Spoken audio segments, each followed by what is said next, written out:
Welcome back inside the Now Morning Show. Now, we've been having conversations about the C-suite conversations with Hermat as they're about to do it. It's launching this week. We already launched it officially here on the Now Morning Show, but this week we actually kick off the conversations over breakfast. And this morning I want to welcome back the president of Hermat, Cavell Joseph St. Omer, who joins us again this morning. How are you doing this morning? I am great, Mr. Ruckus. Thank you, of course, to you and your TTT team for always welcoming us. Of course. Giving us the opportunity. At this point, like as family, Yes. you're home here when you come in. So we know that we've been chatting about the fact that you guys are putting on this C-suite conversations that's meant for HR to be a part of the strategic conversation. Correct. That is the objective that we go in after. Correct. How was the registration process been so far for this one that's coming up on Wednesday? Registration actually has been very good. We have a lot of CEOs actually interested, including your CEO. Naturally. Yes. Progressive young man he is. Progressive indeed. So we do have a lot of companies like eTech, NGC, Atlantic LNG, a number of companies have registered already for this event, including our acting commissioner of police, which we were quite surprised about on Friday when we got the call to register himself and two of his deputies. Well, you see, now that for me speaks to the importance of the power of strategy. Yeah. Because we all need strategy regardless of the type of job. People always think as, those formal suit and tie businesses that have this strategy. But you're saying if the police commissioner is willing to sign up for it, then everybody who is running any kind of organization or in any position of being in charge, they need to be able to have this skill set too. Agreed, and I think what people have to understand, once you're managing people, this conversation is relevant to you. It doesn't matter the type of organization. It's about strategizing for the future. And the thing is, the world of work has shifted for every single organization. There isn't an organization that is immune from what has happened with the pandemic. And even prior to the pandemic, we were already in the fourth industrial revolution with the technology that was impacting the world of work. Now, COVID kind of accelerated everything in a short space of time, and the workspace has shifted. How we work, how we connect, how we communicate, a lot has changed, and it requires us sitting down and talking about it and strategically preparing for what the world of work will look like going forward. Now that things have kind of opened back up to say, post-COVID, and we still have COVID, but you know what I mean? Yes. And I'm wondering, have you guys been receiving lots of complaints or people saying that, the companies that they're working for, they're not sure if to be hybrid, if to be come back to work, if to be stay at home and work, or find a balance? Has that transition been a struggle? That actually is the situation today. When you talk to HR practitioners, their CEOs are telling them have people return to work, right? But a number of people do not want to return to work. Just a couple of weeks ago, a colleague of mine in a WhatsApp chat was sharing that they were told that they have to report to duty, although they've been working quite effectively from home, and productivity increased. The numbers show it, right? Why is that? Why is it that CEOs feel it's so important, or management in general feels that it's so important to be able to see you when you're working? Well, just last week, Hermat had an article in the newspaper about trust, right? And that factor in the workspace, trust and confidence that your employees will actually get the job done no matter where they are. And the reality is, we haven't seen our managers measure up yet to managing performance in a remote setting. And as a consequence of that, the mistrust steeps in, and the feeling that we need to see you in order to manage you, as opposed to measuring productivity numbers. Well, this is why I was asking, because for me, it's like, they say performance beats all talk, right? Correct. So if you can measure the results, then we should be able to say, all right, you are more productive at home or less productive at home. Yeah, and it's even also how you keep people connected to the organization and engaged while working apart.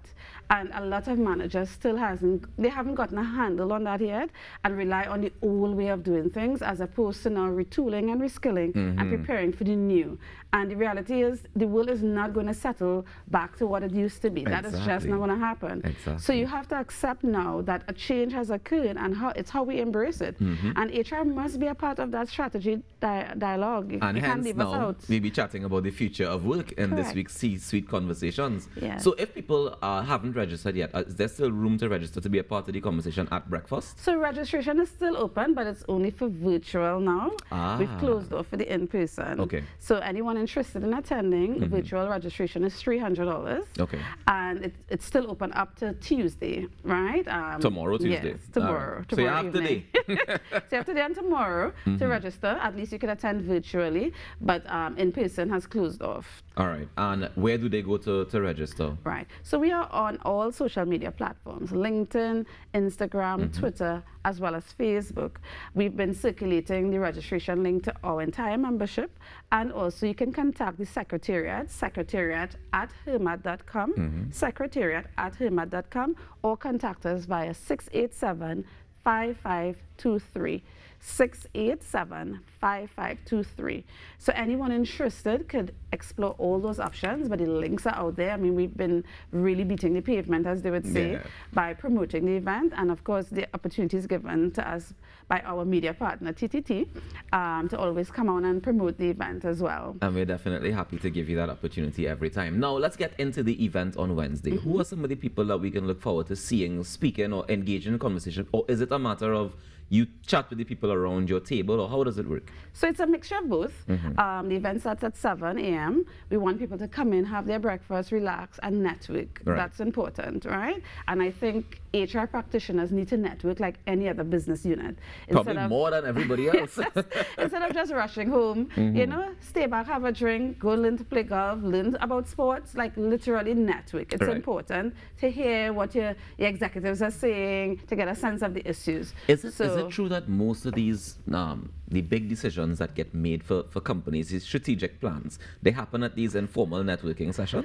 Big business deals happen on the golf course, on golf, or in trotters, or some other. Yes.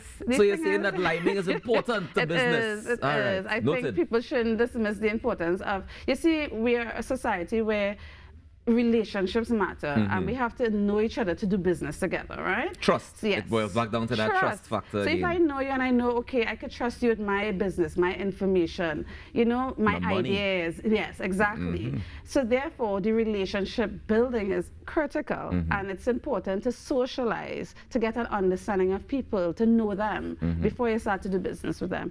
So, I mean, I know back to the original question about the who, right? We do have the Minister of Labor. He will be a keynote speaker along with our Minister of Education. It was important to get an understanding of the Ministry of Labor's perspective on the world of work and workspaces and all the issues they have before them, and the relevant legislation that probably needs to change in order to accommodate the changes of the future as well. So it would be useful to converse with the Minister of Labor to get a sense of the legislative agenda as well that will impact our profession, right? Then, and where does the Minister of Education fall in this? Well, skills development, and how we really reshape the education system to accommodate the future skills. I mean, we continue to hear parents talk about engineering, medicine, and law, which is oversubscribed. Every time you talk to the University of the West Indies, they will tell you it's too many applications in those fields. And when they graduate, where do they go? And that's why you have now the supply, in those fields exceeding the demand. But we have to look at the future, and there's so many job opportunities right now with earning potential just the same or even better that require a different focus. And it all speaks to some of the GATE and all these other programs that we have to support the education system in channel it to the right skills, the right, you know, thinking about the future then, and not necessarily what we traditionally know to be the skills that are needed now, but what is required, and preparing and shaping that for the future. So a conversation with the Minister of Education is of course critical, and she accepted our invitation. Lovely. We do have 7 major executives, Republic Bank President and Chief in Nigel Batiste, Atlantic Energy Chief. I mean, we have to have energy in the room. Right. All right, so we have Ronald Adams. Tourism, and even what's happening in the world of work as it relates to tourism, because a lot has changed, especially when we saw those leisure and travel and service activities like that having to take a back seat and deemed non-essential, all right? So a lot has shifted. So the CEO of Hyatt will be there, Richard Westall. We do have the president of NIHIS. Again, STEM education, of course, right? That's a skill set for sure. Yeah. Science, technology is important, and those are skills that you will always need. Science is the foundation, and technology is the future. Yes, right. So between the two of them, we're good to go. So Marlene Lord Lewis, the president of NIHIS, will be there. Carrie and Hepburn Malcolm, who is the chief at Guardian Media, the managing director of Guardian Media Limited. The media has a critical role in shaping the narrative, the conversation, and getting society to accept or even present the information, the facts, so that we understand what is happening. So she's there representing media. We do have on the panel as well too. Oh my gosh, my brain is freezing for a second. I cannot believe this is happening to me.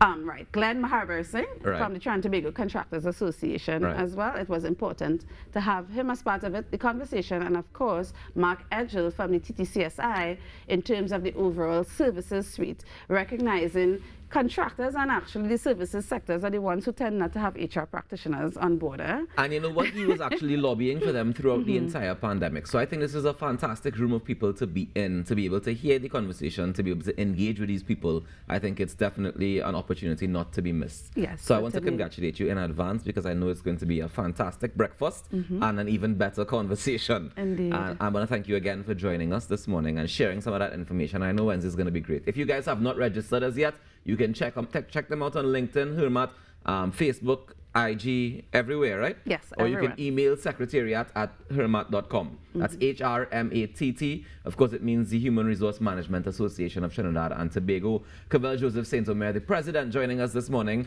Congratulations on C-Suite Conversations in advance, because I know it's going to be great. Thank you so much, and thank you for always having us. Not a problem. You're welcome anytime. Like I say, it's like family at this point. You're welcome.